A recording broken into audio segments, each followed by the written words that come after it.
सिलवानी, जैसा कि कहा गया है कि जिसकी पैर फटी न बीमाई वो क्या जाने पीर पड़े। जब तक व्यक्ति के शरीर में दर्द नहीं होता वह किसी दूसरे के दर्द को समझ नहीं पाता।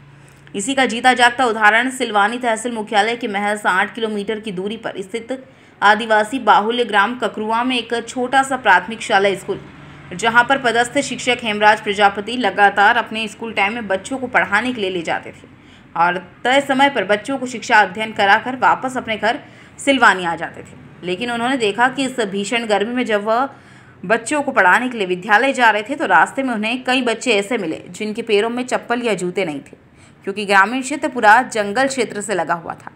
वहां पर आसपास पूरा पथरीला क्षेत्र है, जिसकी वजह से पत्थरों पर सुबह से पड़ने वाली धूप उन पत्थरों को गर्म तवे के समान कर चुकी थी, जिस पर कक्षा 1 से लेकर 5 तक आने वाले बच्चों के नन्हे नन्हे पैरों में सड़क के पथरीले पत्थरों की तपिश शायद सहन नहीं कर पा रही थी, जिसको लेकर शिक्षक हेमराज मास्टर जी जाते समय जब उनके चेहरों पर उस तपन को लेकर नज़र पड़ी तो उनका दिल पसीज गया और उन्हें लगा कि जब इस भीषण गर्मी में हमें इतनी गर्मी लग रही है और हम रोज़ नए नए जूते चप्पल पहनते हैं, तो वहीं यह नन्हे मुन्ने बच्चे नंगे पैर कैसे विद्यालय आते हैं। उन्होंने अपनी सैलरी के पैसों से तुरंत दूसरे दिन सभी बच्चों के लिए, ज्ञान के विद्यालय में लगभग 50 बच्चे हैं, उन सभी के लिए चप्पलों की व्यवस्था की, जिससे कि वह इस तपती हुई धरती पर नंगे पैर विद्यालय न आए। और यकीन मानिए कि इस छोटे से प्रयास से उन बच्चों के चेहरों पर एक अलग ही मुस्कुराहट दिखाई। जब मैंने इस बीच इस विषय में उनके विचार जाने तो मुझे भी लगा कि वास्तव में आज भी नेकदिल इंसान इस भूमंडल पर रहते हैं। आज उन्होंने प्रभारी का पदभार भी ग्रहण किया।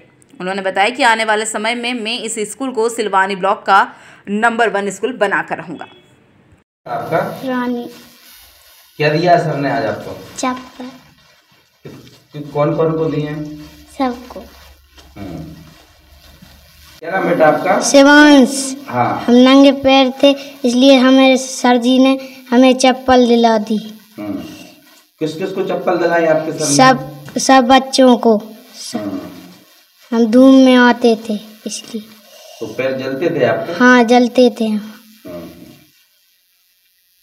मंगल सिंह आदिवासी। हाँ, आज बच्चों को चप्पल वितरित की है मास्टर साहब ने, कैसा लग रहा है आप लोगों को? मुझे आज देखकर बहुत खुश हुआ। मैं स्कूल आया था, मेरी मैडम रसोई बनाती हैं बच्चों की, तो ये बच्चे नंगे पैर आते थे, पैर जलते थे इनके, तो आज ही ये हेमराज प्रजापति सर हैं, इन्होंने आज चार्ज लिया है और आज ही पूरे बच्चों को चप्पल वितरण की है, तो ये मैंने अपनी आंखों से देखा। क्या नाम है आपका? मैं हेमराज प्रजापति, प्राथमिक शिक्षक, शासकीय प्राथमिक शाला ककरुआ। आपने अभी बच्चों को स्लीपर जो है वितरित की हैं, क्या कहना चाहेंगे? मैं जब स्कूल आता था तो मैं देखता था कि ये ग्राम के बच्चे जो नंगे पैर स्कूल आते थे इतनी चिलचिलाती हुई गर्मी में, और मैं जूते चप्पल पहन के आता था, तो मुझसे रहा नहीं गया। आज मैंने पदभार भी ग्रहण किया है शासकीय प्राथमिक शाला ककरुआ में, उसके खुशी में और बच्चों की दयनीय स्थिति को देखते हुए, क्योंकि पूरे जो बच्चे हैं वह गरीब घर के हैं और टोटल आदिवासी बच्चे हैं, तो मैंने आज सबको अपनी तरफ से एक एक जोड़ी चप्पल गिफ्ट की है।